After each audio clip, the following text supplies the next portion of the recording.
And welcome to the One More Thing podcast. Today I'm joined with Dr. Troy Doucet. Good morning.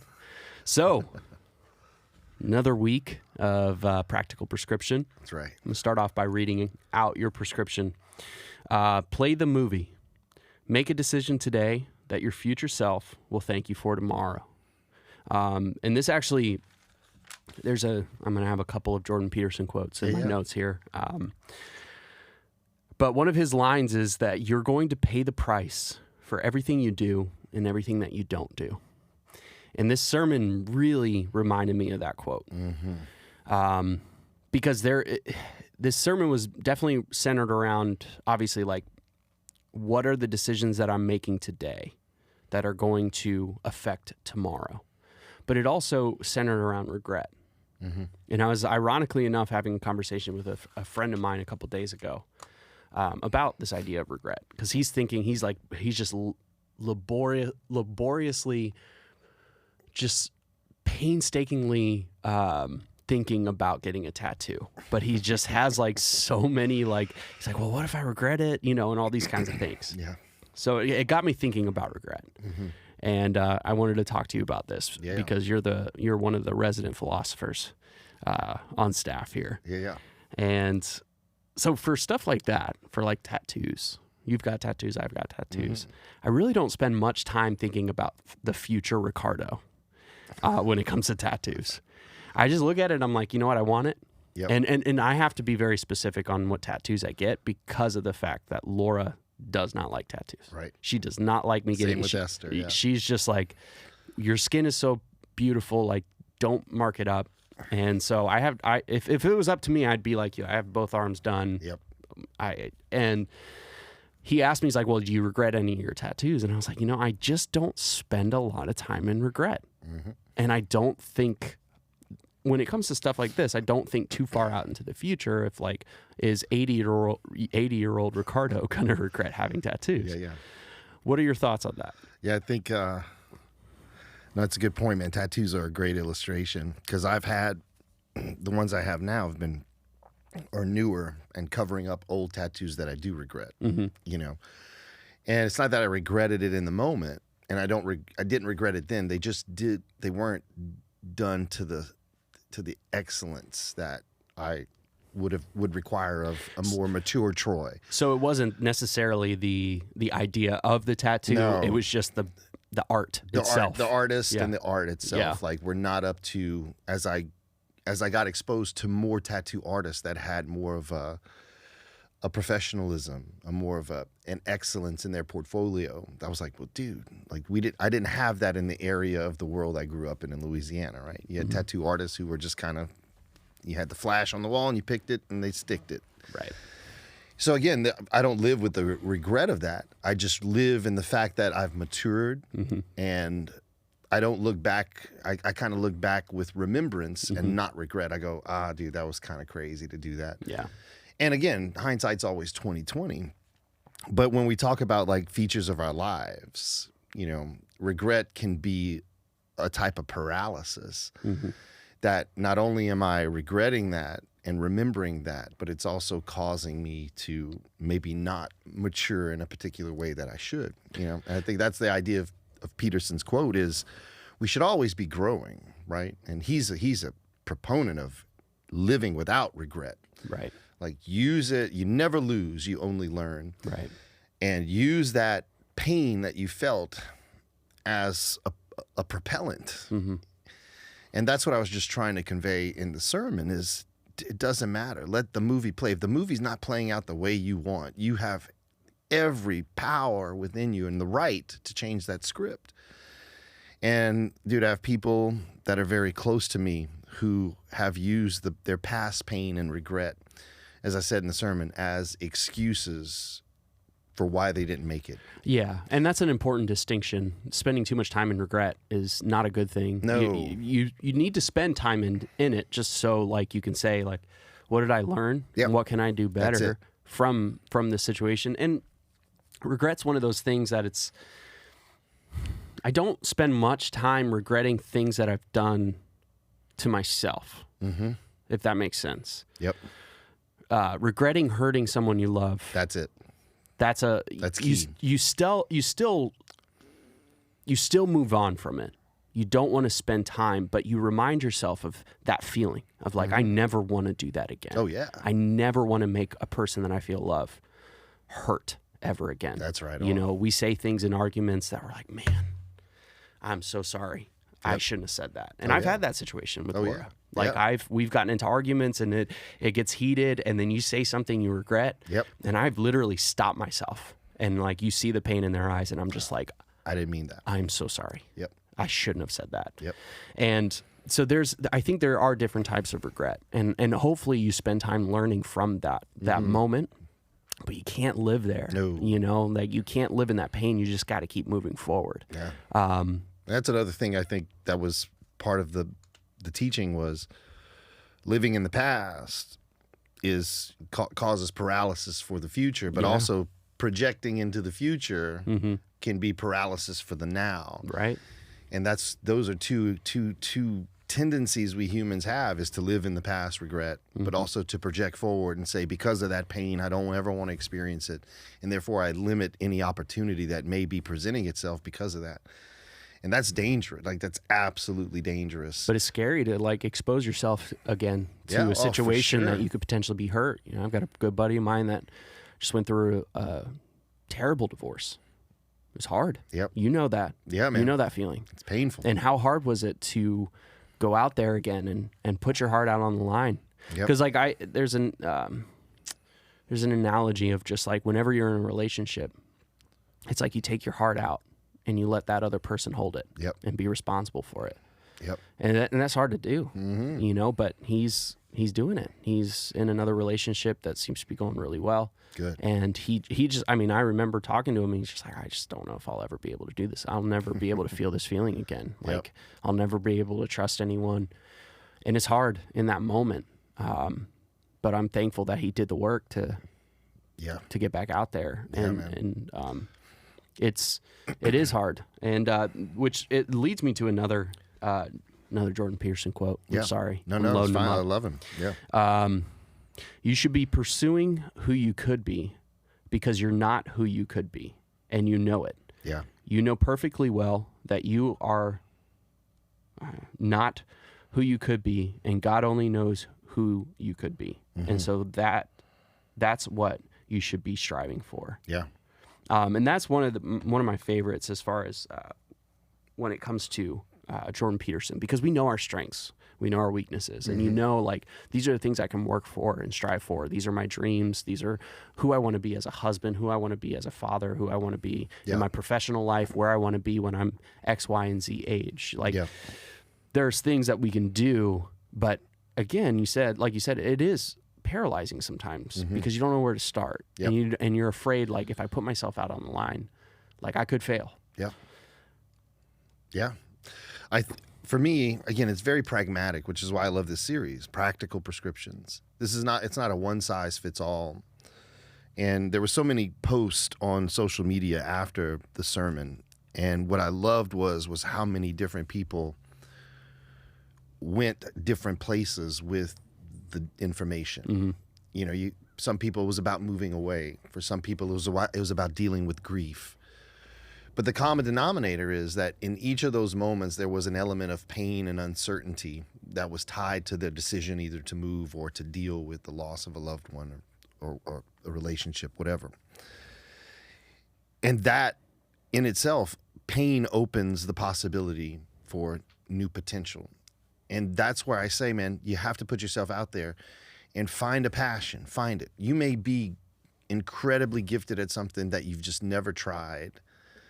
And you just get out there and try it, and something will resonate with you, right? And that's what I tell my son, man. I just had a great conversation with Asher, and I said, dude, it doesn't matter to me what you do with your life. Just be a good person, but never limit yourself in what your potential is. It's another thing Peterson says, man. He gets in so much trouble for this, but I freaking agree with this 100%. He said, you should be dangerous. You should be a dangerous person. And people interpret that as, well, what does that mean? Right. And it's like, no. Like, toxic masculinity. No, you should have the ability to be a badass, but nobody know it. You know, to use it when it's available. But that comes through, you know, disciplining oneself. You know, like for us, man, Suncoast, we're you know, we're not a courtroom, we're a hospital.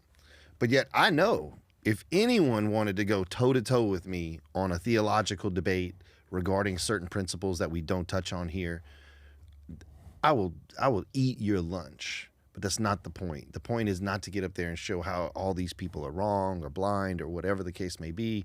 The point is to get up there and say, here is where we stand. Right.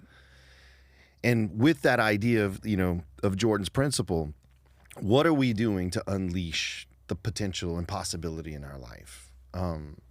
Because if we're living with regret or we're projecting into the future, that's causing us a type of intellectual, mental, physical, spiritual paralysis. I said it Sunday. I said, sometimes it's just taking a step forward into the unfamiliar that will open up just a crease in our heart for God to do something. So like in worship, man, you do this all the time. This is an outward expression of an inward transformation. And yet people will still go, I don't want to do that. Yeah. And that's fine. Yeah. It's cool, dude. There's no pressure. But imagine what happens if you do. Imagine what happens if you're in the ball game and there's 1 second left and your team is down by a point and you actually tell the coach, I want the ball. And you actually hit the shot. Like, that's the quote I gave from Zig Ziglar, is that sometimes our passions get unleashed when God gives us just a mere glimpse of their potential in our life. Dude, I wasn't always a preacher. That's not what I started. I wanted to be a doctor, not a PhD. I wanted to be a cardiothoracic surgeon. I love science. I love biology. But my pastor, Jay Miller, saw something in me, gave me a microphone, and dude, I sucked that first one. But it gave me a glimpse, man, when people said, dude, that was pretty good, dude, for a sermon. So for people, that's my challenge to them. When I say play the movie, is play the movie. Be the star in your own life. And if you're not liking how the movie is trajecting toward an end, you can change it. You can change it. And sometimes you can't do it alone. You have to call on people and say, hey, man, I'm struggling with something right now. I had a call from a guy from Suncoast yesterday. He's struggling. He has some health issues. And he's just like, man, I feel like God's abandoned me, man. Like, I don't have that passion, that fire anymore. And I said, well, what are you doing to fan the flame? Like, what are you doing? Yeah. Like, I'm not trying to get super spiritual, dude, but like, I see you at the gym and you're killing it. You're in great shape. But you have this one thing, this limp in your life, and what are you going to do? Because sometimes we got to lead with a limp. Sometimes you got to, the sermon I did a while back, you got to worship wet. And that's the idea, man. Play the movie, do something today that myself tomorrow is going to thank me for. Yeah. Doesn't mean it's going to be easy. Doesn't mean it's going to be painless. Because it's like boxing, man. Or fighting, these MMA guys. Like, I always wondered, like, how do they get in that ring knowing, like, I'm gonna take a hit? Because it's when you take that hit, you go, okay, it wasn't that bad. Right. Yeah. I can take another one. Right. You know, and putting yourself back out there, regardless whether you've been through a divorce, whether you've lost someone. I have a friend in Louisiana, dude. He was married. His wife died of cancer. Put himself back out there. Got married to this lovely girl. She got cancer. And you're like, but he learned, and he's like, so mature about it. And he's like, going through that first rough showed me I could do it again. Yeah. And now his wife is like, you know, she's going through all the treatments, and he is like a rock. Why? Because he had to go through it before. Yeah. And that's something that Eric Thomas says a lot, man, the motivational speaker. I love Eric Thomas. He's like, dude, when you go through crap, you realize there's only so much crap that people can do to you. You can go, man, you can't hurt me. I've already been through that. Right. You can't touch me. I've already been through that. That doesn't hurt as much as it did before because you put yourself back out there. Yeah. And I think that should be an encouragement to whoever's listening is if you don't like where you're at, do something about it. Yeah. Do something about it. Get out for a run, walk, do something. Get your body moving, right? Energy is measured by motion. But I can be on a treadmill running at 100 miles an hour and thinking I'm going somewhere and I'm not. And so you have to be, that's where I say awareness leads to action. And so, yeah, I actually wrote that down. Excuse me, I got a little tickle in my throat here. You're good, man. But and this is my last point. Yeah. One of the things I use is it's kind of like the eulogy model. And so projecting out how your movie goes should be measured against your values and what you strive to be, right? Yeah. So the eulogy is a really great model for understanding, like, where do my values lie? Yeah. What do I want said at my funeral? And you kind of touched on this in the sermon. I don't think that people are going to be like, oh, Ricardo was, he owned this great house, he drove this nice car. No, they're going to talk about how I made them feel, what kind of presence I was in their life, whether I was a good dad, whether I was a good husband. If those are the values that I strive for, because especially as men, like, I think a lot of times we hear a message like that and we're like, I need to get myself into gear. I need to go out and make a bunch of money.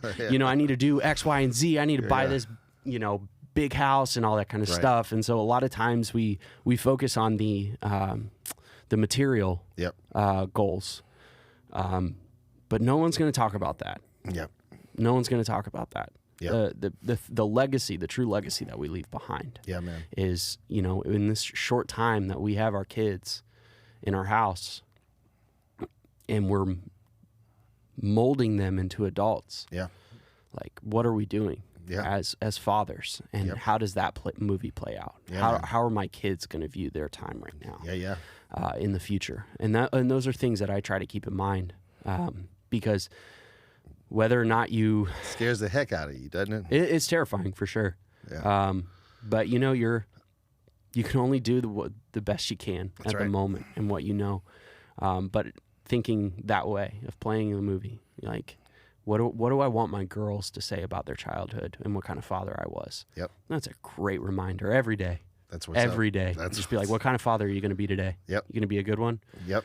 And those things come. You have to be intentional, right? It's not something that just kind of happens by accident. And you have to be willing to have tough conversations, man. You have young girls, dude, that are beautiful, and the world is changing at a pace where it's hard to keep up. And I pray for you, bro. I pray for you and Laura and Leighton in London. Every day you're on my mind, dude, because those beautiful girls are going to face, a changing dynamic of what relationships is. Same with mine. Mine are already, I'm sending one to become a senior. Right. But you have to have those tough conversations, and you have to create in them a sense of awareness. I'm always saying, be aware of your surroundings. Yeah. Be aware.